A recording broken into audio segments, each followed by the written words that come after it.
आज की क्लास के अंदर हम प्रश्नावली 6.3 है जो कक्षा 10 की चैप्टर जिसका नाम है त्रिभुज, उसके 11वें क्वेश्चन से शुरू करेंगे। और इससे आगे वाले जितने भी क्वेश्चन है मैंने इससे आगे वाली क्लास के अंदर करवा दिया है। यदि आपने नहीं देखा है तो प्ले लिस्ट के अंदर जाकर जरूर देखना।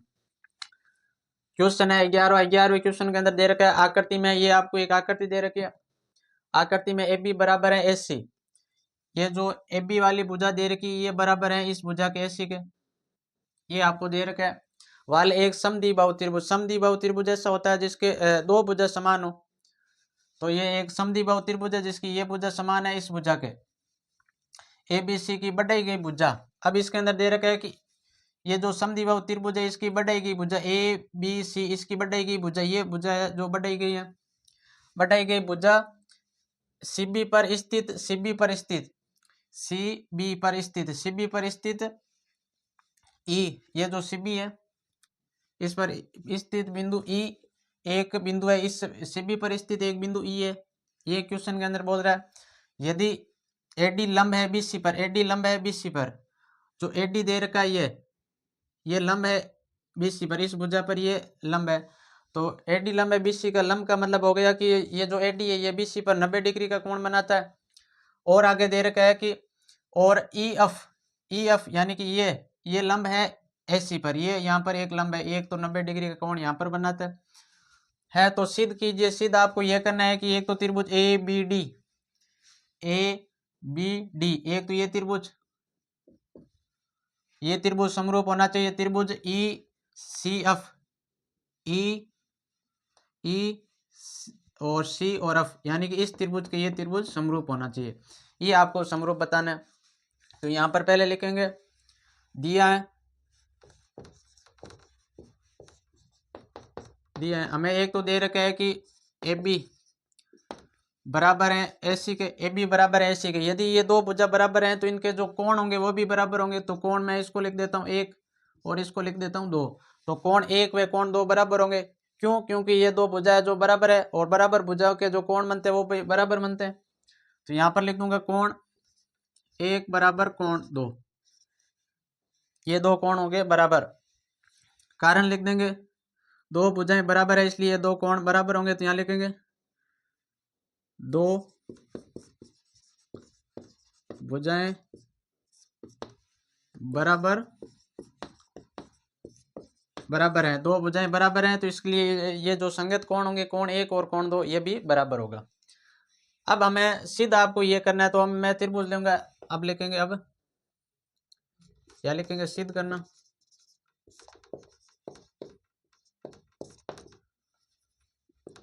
सिद्ध ये करना है कि त्रिभुज ए बी डी ये समरूप होना चाहिए त्रिभुज ई सी एफ के, ये त्रिभुज इसके समरूप होना चाहिए। तो यहाँ लिखेंगे उपपत्ति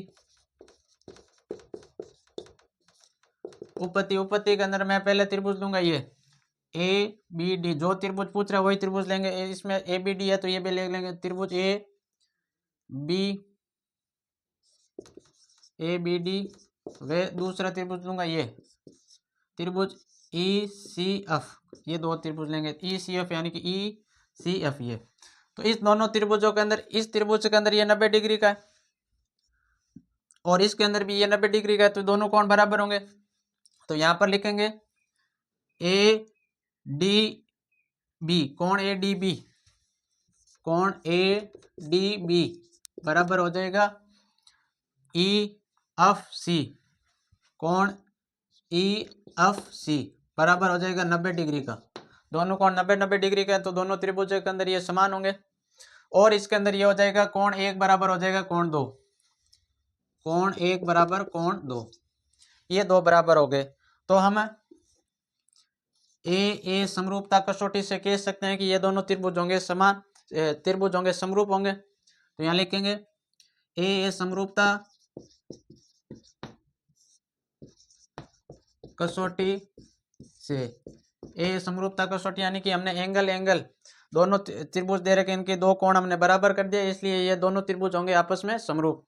तो ए समरूपता कसौटी से त्रिभुज ए बी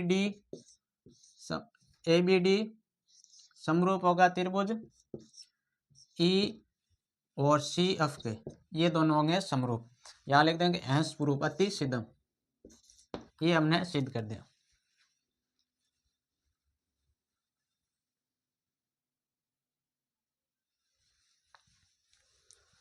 आगे क्वेश्चन है 12वें के अंदर आपको दे रखे है दो त्रिभुज दे रखे हैं। एक तो दे रखा है ए बी सी और दूसरा दे रखा है पी क्यू आर।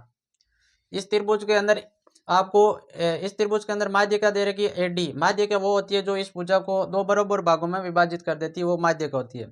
तो ये जो एडी है माध्यिका, ये बीसी को दो बराबर भागों में विभाजित करता है। जैसे मान लो ये टोटल बीसी है 10 सेमी, तो हम ये इस पर माध्यिका डालेंगे तो ये एडी क्या करेगा, इसको दो बराबर भागों में विभाजित कर देगा। तो 5 इधर हो जाएगा और 5 इधर। तो माध्यिका इस भुजा को दो बराबर भागों में विभाजित करती है। और इस साइड देखें तो इस त्रिभुज के अंदर भी आपको एक माध्यिका दे रखी है पीएम। ये भी ये जो क्यू आर भुजा है इसको दो बराबर भागों में विभाजित करती है। अब क्वेश्चन के अंदर दे रखा है एक त्रिभुज है एबीसी की भुजाएं, एबीसी की भुजाएं एबी और बीसी, एबी और बीसी तथा माध्यिका एडी, तथा माध्यिका एडी। एक अन्य त्रिभुज यानी कि इस त्रिभुज की बात कर रहा है। अन्य त्रिभुज पी क्यू आर की क्रम से भुजाएं पी क्यू यानी कि ये भुजा, फिर इसके नीचे दे रखी है क्यू आर और क्यू आर के बाद माध्यिका दे रखी है आपको पीएम ये माध्यिका दे रखी। आगे दे रखा है समानुपाती है यानी कि ये समान अनुपात के अंदर है। जैसे मान लो पहली त्रिभुज है उसकी भुजा दे रखी है, एक तो एबी, दूसरी दे रखी है एबी और दूसरी आपको दे रखी है बीसी, फिर आपको एक माध्यिका दे रखी है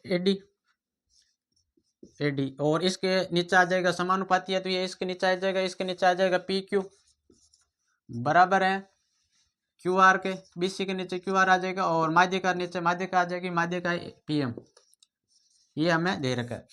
तो हमें ये त्रिभुज समरूप करना है कि एबीसी समरूप है त्रिभुज पी क्यू आर के, ये हमें बताना है। तो ये हमें सिद्ध करना है। तो मैं पहले इसके ये जो आपको त्रिभुज दे रखा है पी क्यू आर का, मैं ये त्रिभुज ले लूंगा। इसके अंदर त्रिभुज ए डी बी, ये त्रिभुज, और इस त्रिभुज का भी मैं ये लूंगा पी हम क्यू। दोनों के अंदर मैंने ये त्रिभुज ले लिया। मैं करूंगा क्या कि इस दोनों त्रिभुजों को समरूप बनाऊंगा पहले, और उसके बाद जो ये बड़ा वाले दो त्रिभुज है उनको समरूप बनाएंगे। तो यहाँ पर ये टोटल भुजा आपको दे रखी है बीसी और बीसी के नीचे है क्यू आर मतलब ये। तो ये टोटल भुजा में बीसी दे रखा है, मेरे को केवल इतनी भुजा चाहिए तो मैं बीसी के अंदर भाग दूंगा, दो का भाग दूंगा तो ये भुजा आ जाएगी। और यहाँ पर भी मेरे को ये भुजा केवल चाहिए और टोटल मेरे को क्यू आर दे रखी है, तो क्यू आर के अंदर मैं 2 का भाग दूंगा तो ये भुजा आ जाएगी। इसके अंदर ये भुजा लेनी है और इसके अंदर ये भुजा लेनी है। तो मैं ये सेम लिखूंगा ए बी बट्टा पी क्यू बराबर बीसी की जगह मैं लिख दूंगा बीसी के अंदर 2 का भाग दूंगा तो बीसी बट्टा 2 और क्यू आर के अंदर भी 2 का भाग दूंगा और बराबर के अंदर हो जाएगा एडी और बटे के अंदर पीएम, ये हो जाएगा। फिर ए बी बटे के अंदर पी क्यू बराबर बीसी के अंदर 2 का भाग दूंगा तो ये आ जाएगा बीडी और फिर इसके अंदर 2 का भाग दूंगा तो क्यू एम और बराबर के अंदर है एडी बटा पीएम, ये हो जाएगी समीकरण 1। तो समीकरण 1 से हमें ये पता चल गया कि इस त्रिभुज के भुजा का अनुपात और इस त्रिभुज के भुजा का अनुपात है जो बराबर है। तो मैं यहाँ पर लिखूंगा समीकरण 1 से त्रिभुज, ये त्रिभुज हो जाएगा बी ए डी बी समरूप है इस त्रिभुज के। ये त्रिभुज है जो इस त्रिभुज के समरूप है पी एम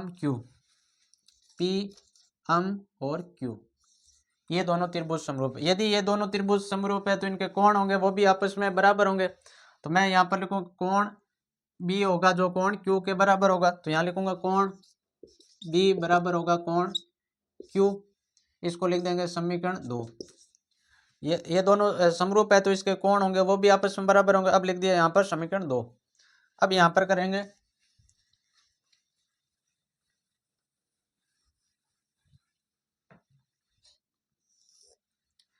अब मैं बड़ा वाला त्रिभुज लूंगा। बड़ा वाला त्रिभुज ए बी सी। अब लिखेंगे, अब छोटे वाले त्रिभुजों को हमने दोनों को समरूप कर दिया, दोनों को समरूप करके हमने एक कोण निकाल लिया।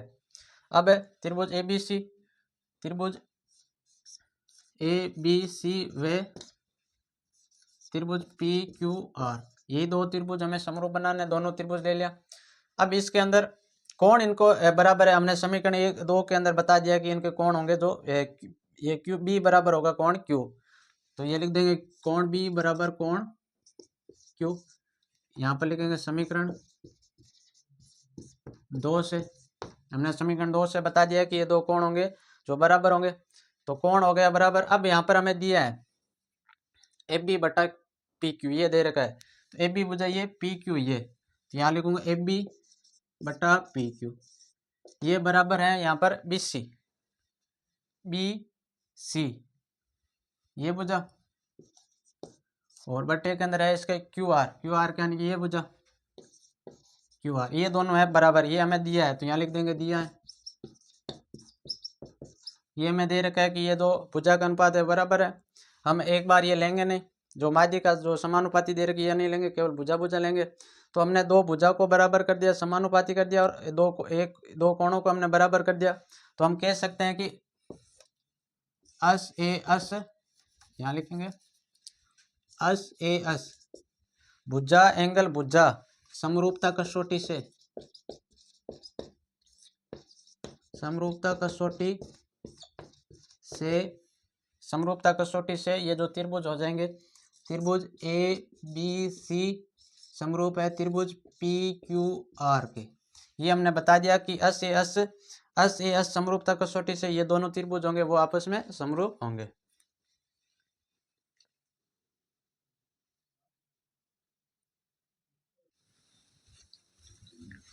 आगे 13वां क्वेश्चन दे रखा है कि 13वें के अंदर हमें दे रखा है कि एक त्रिभुज की भुजा पर बिंदु इस प्रकार स्थित है, कि ये त्रिभुज दे रखा है, इस पर भुजा पर एक बिंदु इस प्रकार स्थित है कि कोण एडीसी, कोण एडीसी यानी कि ये कोण बराबर है कोण बीएसी, बीएसी ये कोण बराबर है इस कोण के, ये हमें दे रखा है।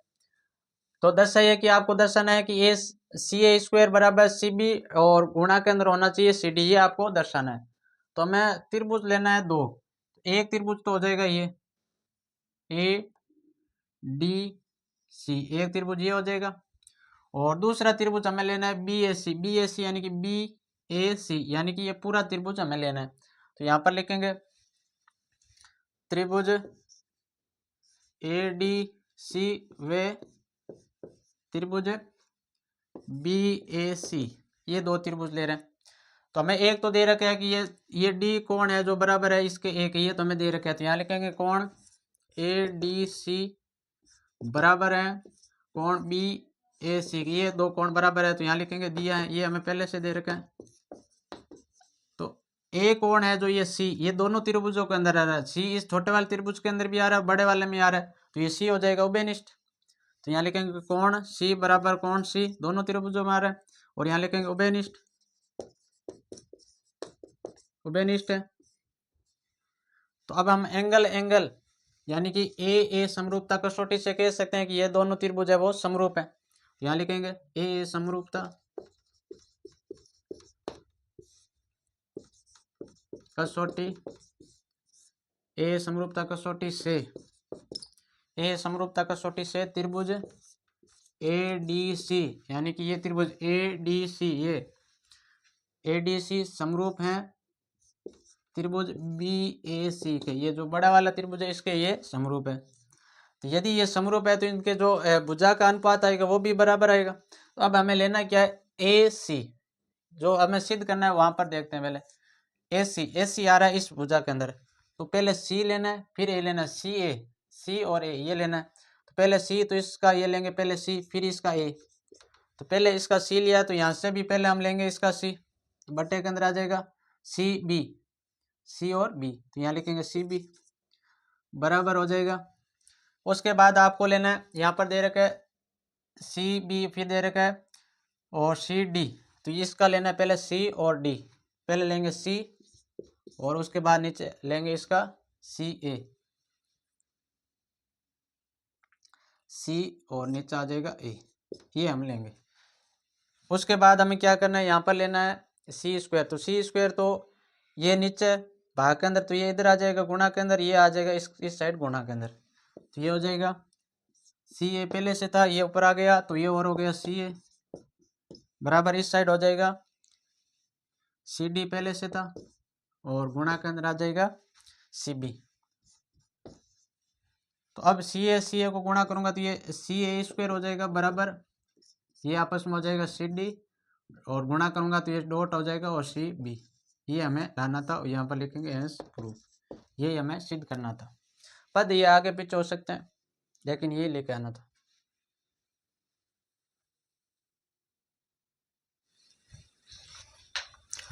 आगे क्वेश्चन है 15वें क्वेश्चन के अंदर आपको दे रखा है कि लंबाई 6 मीटर वाले एक ऊर्ध्वाधर स्तंभ की भूमि पर छाया की लंबाई आपको दे रखी है 4। ये जो आपको एक स्तंभ दे रखा है, इसकी छाया की लंबाई दे रखी है 4, और इस स्तंभ की लंबाई दे रखी है 6 मीटर, और छाया की लंबाई दे रखी है 4 मीटर। 4 मीटर है, जबकि उसी समय पर, समय वही है, समय पर एक मीनार की छाया की लंबाई आपको दे रखी है केवल 28 मीटर। छाया की लंबाई दे रखी है 28 मीटर, और यहाँ पर बोल रखे कि समय वही है। फिर आपको आगे पूछा है कि तो मीनार की ऊंचाई ज्ञात कीजिए। आपको ये जो मीनार की ऊंचाई ये ज्ञात करनी है।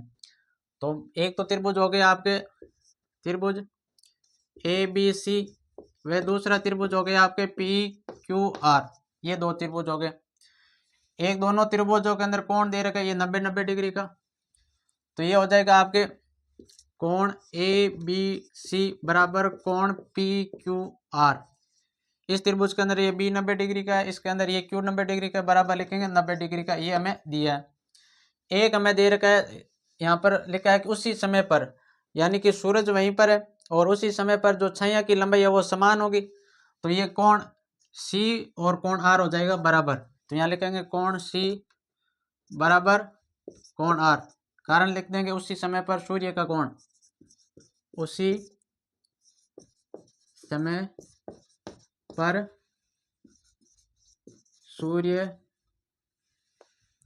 का कोण, उसी समय पर सूर्य का कोण। तो सूर्य उसी जगह पर है, तो उस समय जो छाया की लंबाई पड़ेगी तो वो समान पड़ेगी।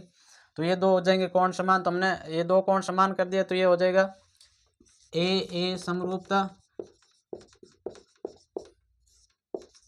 कसौटी से, ए समरूपता कसौटी से कह सकते हैं कि ये दोनों त्रिभुज होंगे वो समरूप होंगे। त्रिभुज ए बी सी समरूप हो गए त्रिभुज पी क्यू आर के, ये दो त्रिभुज होंगे वो समरूप होंगे। यदि ये दोनों त्रिभुज समरूप हैं, इसलिए इनके जो भुजा का अनुपात होंगे वो बराबर होगा। तो यहाँ पर लिखेंगे, तो मेरे को एक भुजा ये लेनी है, तो ए बी, इसके नीचे आ जाएगा पी क्यू बराबर दूसरी भुजा ये लेनी है बी सी, और बी सी के नीचे आ जाएगा क्यू आर। ये दोनों भुजा का अनुपात बराबर क्यों है? क्योंकि हमने पहले इन दोनों त्रिभुजों को समरूप बता दिया। तो समरूप बता दिया तो इनके जो भुजा का अनुपात आएगा वो बराबर होगा। तो इसका बी ए का मान दे रखा है, ए बी का मान दे रखा है हमें 6, पी क्यू का मान हमें ज्ञात करना है, पी क्यू का पी क्यू लिखूंगा, पी क्यू यानी कि इसका मान ज्ञात करना है, और बराबर बी सी का 4 दे रखा है, और ये क्यू आर का हमें दे रखा है 28। अब मेरे को ये पी क्यू ऊपर लेके आना है, तो इस पद को उल्टा करूंगा, इसको भी उल्टा करूंगा। तो यहाँ पर लिखूंगा पी क्यू बट्टे के अंदर 6 बराबर, ये उल्टा हो जाएगा तो ऊपर आ जाएगा 28 और बट्टे के अंदर आ जाएगा 4। अब इसके अंदर वज्र गुणा करेंगे, 4 को इससे करेंगे 6 को इससे, तो यहाँ पर लिखेंगे पी क्यू इंटू के अंदर 4 बराबर 6 को 28 से करेंगे तो 28 इंटू 6।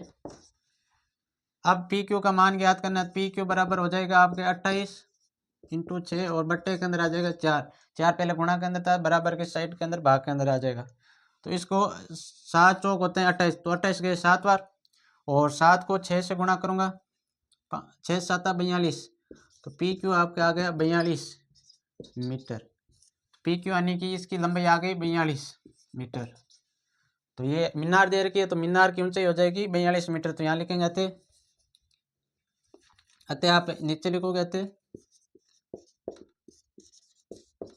मीनार की ऊंचाई बराबर 42 मीटर है। मीनार की जो ऊंचाई है वो 42 मीटर है।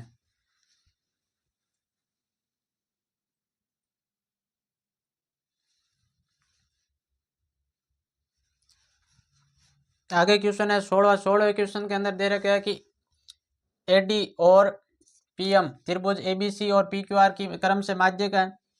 तो ये एडी है जो एबीसी की माध्यिका है और पीएम है जो पीक्यूआर जो त्रिभुज है उसकी माध्यिका है। जबकि आपको ये दे रखा है कि एबीसी समरूप है पीक्यूआर के, जो त्रिभुज एबीसी ये समरूप है पीक्यूआर के। तो आपको सिद्ध करना है कि एबी बटा पीक्यू बराबर एडी बटा पीएम, ये आपको सिद्ध करना है। तो पहले देखते हैं ये आ कहाँ रहा है, एबी तो हो गई है, पीक्यू यानी कि इस भुजा, फिर आपको दे रखा है एडी, फिर आपको दे रखा है पीएम। तो एडी ये और पीएम कुल मिला के आपको ये त्रिभुज लेना है, इसका ये और इसका ये।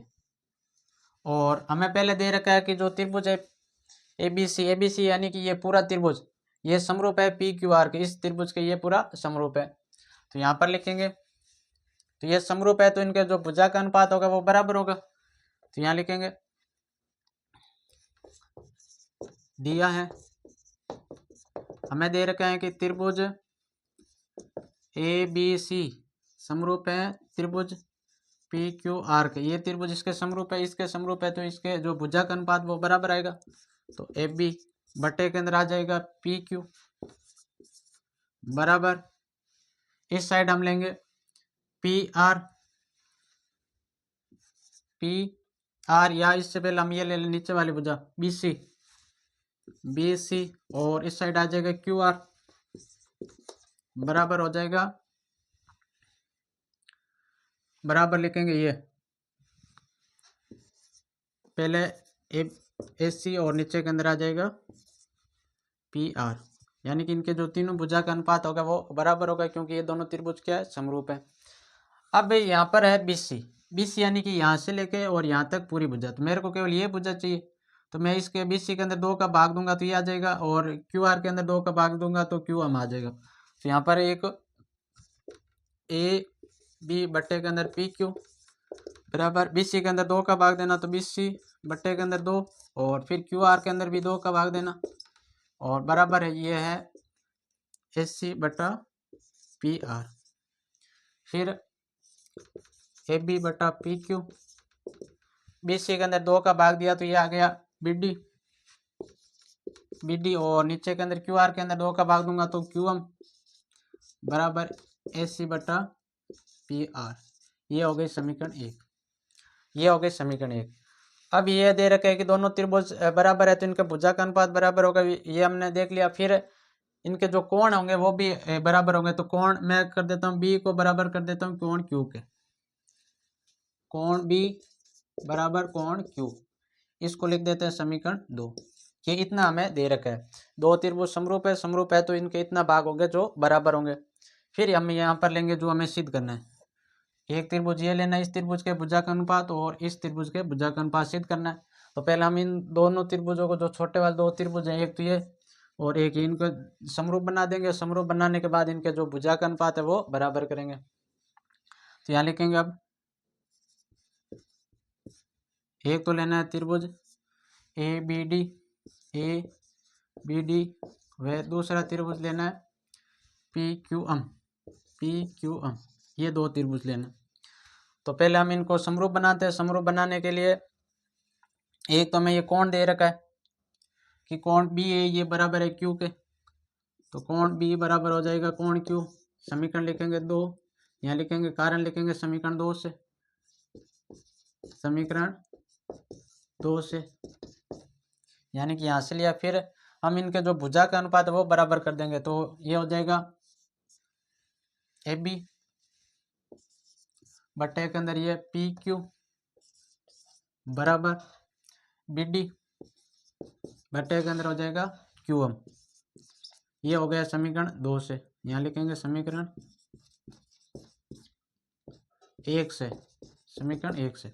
समीकरण 1 यानी कि मैंने यहाँ से लिया, इस भाग को एक बार छोड़ देंगे, केवल ये लेंगे। तो ये समीकरण 1 है और इस समीकरण 1 का भाग मैंने यहाँ पर लिखा। फिर 2 भुजा का अनुपात बराबर है, ये कोण बराबर है, तो हम मैं अस ए अस समरूपता